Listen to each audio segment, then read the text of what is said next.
Here's Clark. Step back three is good. It's like a moon boot. Step back three.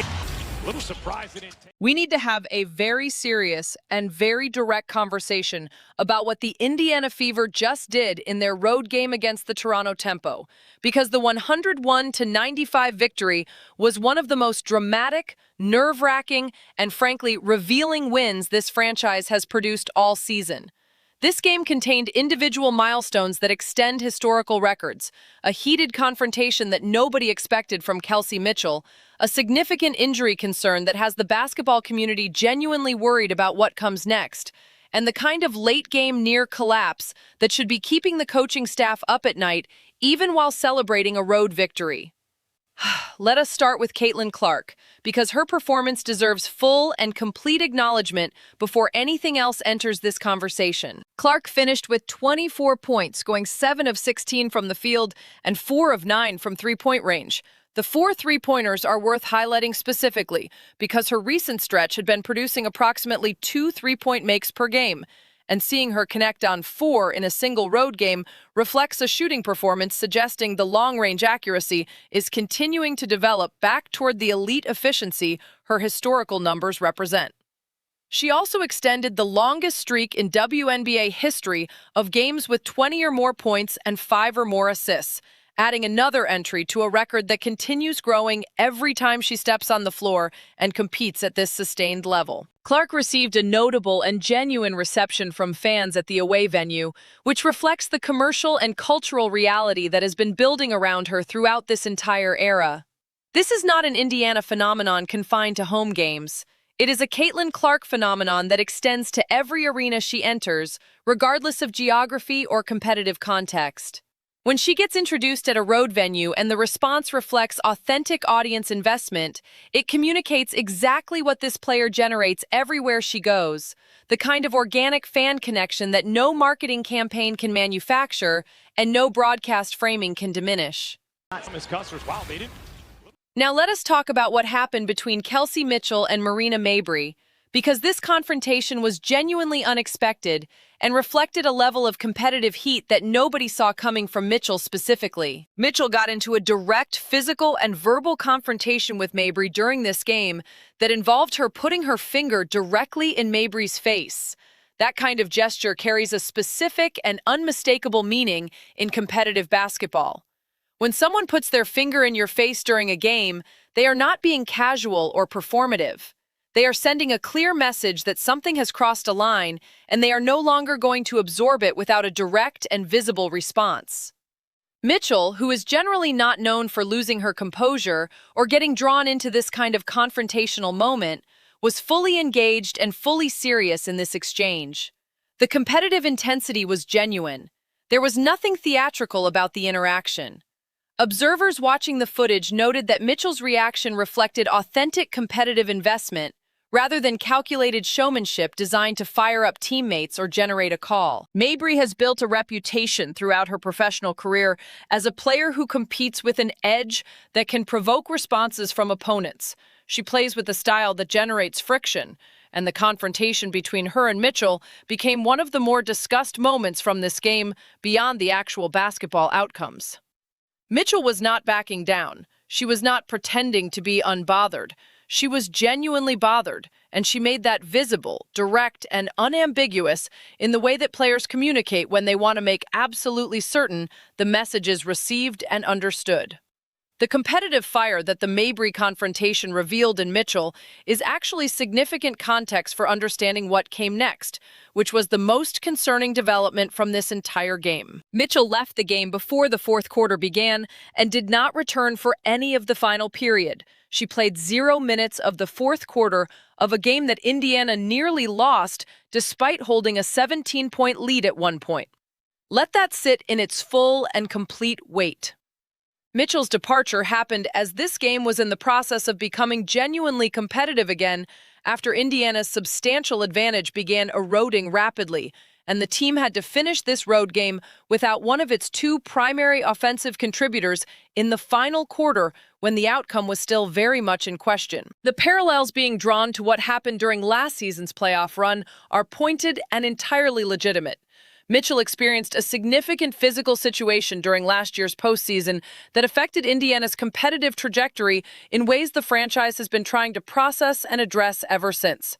The physical demands of maintaining a consecutive 20-plus point scoring streak across this number of games, combined with the kind of full engagement competitive intensity that was visible in the confrontation with Mabrey, and the accumulated physical stress of a full season approaching its most critical and highest stakes moments, create exactly the environment where the injury situations this franchise has experienced before tend to materialize with consequences that extend beyond individual games. The organizational priority attached to maintaining the consecutive game scoring streak is now the subject of a pointed, legitimate, and important question. If the physical cost of maintaining that streak is contributing to a situation where Mitchell cannot finish a game in the fourth quarter during the final stretch of the regular season when every game carries postseason implications, the franchise needs to think carefully and honestly about whether the streak justifies the risk it may be creating. No consecutive game achievement, regardless of how historically significant it becomes, is worth compromising a key contributor's physical availability during the postseason games that define a season's legacy in the permanent record. Mitchell finished with 29 points on 4 of 6 from three-point range and made all of her free throws before her departure. The production was excellent and reflected the individual output her consecutive scoring streak has required throughout this entire stretch. The question of what happens next with her physical status is now the most pressing organizational question this team faces heading into the final days of the regular season and the beginning of postseason competition. Now let us address the box score reality of what this win actually looked like in its full and honest context, because the 6-point final margin communicates something very different from what the game actually felt like in real time. The Indiana Fever held the lead of 17 points in this game. 17, and they nearly lost. The largest lead in the game was 17 points, and the final margin was 6. The distance between those two numbers is the story within the story of this victory, and it reflects the late-game execution and defensive consistency problems that have been appearing throughout Indiana's recent stretch, even as the victories have been accumulating in the standings column. Indiana shot 53% from the field and 11 of 25 from three-point range across the full game. They shot 84% from the free throw line. They had 32 rebounds. These are the kinds of numbers that should produce a comfortable and decisive victory rather than a tense 6-point escape in the closing minutes of a road game. And then there were 17 turnovers. 17 turnovers. That number is the single statistic that most directly explains how a 17-point advantage nearly evaporated completely against the Toronto Tempo. 17 turnovers in a game where Indiana had a double-digit lead that should have been managed, protected, and extended rather than surrendered is a recipe for exactly the kind of postseason disaster that has ended their previous playoff runs before genuine championship momentum could develop and sustain. These turnovers are not random statistical noise. They reflect something real and persistent about how this team manages its decision-making when opposing defenses increase their pressure, and they have been appearing with a consistency across recent games that demands direct organizational attention rather than optimistic dismissal based on the final outcome. Indiana also got out-rebounded again in this game. The 32 rebounds Indiana gathered were not sufficient to win the rebounding battle against Toronto. This pattern continues to appear regardless of the identity of the opposing team, which suggests it represents a systemic issue rooted in how this team is constructed and deployed rather than a matchup-specific problem that will resolve itself organically in the postseason. Aaliyah Boston contributed 16 points and 6 rebounds. Michaela Timpson produced 8 points and 7 rebounds, continuing her effective run in the starting lineup.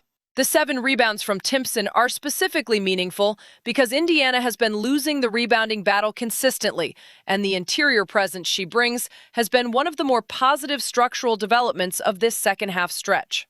Lexi Hall managed only 4 points in her floor time, continuing a pattern of limited offensive contribution that remains one of the unresolved roster questions this team will carry into postseason competition. Sophie Cunningham was booed significantly at this away venue during the game. That crowd response reflects a reality Cunningham has been navigating throughout this entire season. Her visibility in the cultural conversation surrounding this franchise, the public positions she has taken, and the stances she has been willing to adopt, regardless of social consequences, have made her a target for audience hostility at various venues this year. The Indiana fan base that has been firmly behind her through everything this season understands what the booing reflects about the broader environment this team has been competing within. And Cunningham has demonstrated consistently that she is not going to alter her approach based on crowd reaction at opposing venues. The backcourt pairing of Clark and Mitchell has been described throughout this season as one of the most compelling individual combinations in the entire WNBA. When both of them are healthy and both producing at their individual ceilings, this is a backcourt that genuinely separates Indiana from the alternatives available in the postseason landscape. The uncertainty surrounding Mitchell's fourth-quarter departure now makes the question of whether both of them will be fully available and fully healthy for the most important games of the season the most pressing thing the organization needs to address with transparency and directness toward the fan base that has invested so deeply in this team's trajectory. The win is real, the road victory was earned, and it extends Indiana's competitive momentum heading toward the games that will determine where they sit when the postseason bracket is finalized. Indiana has demonstrated over a meaningful recent stretch that they are capable of winning against quality opposition when the key pieces are performing at their levels. That is genuine and important evidence about this team's competitive ceiling.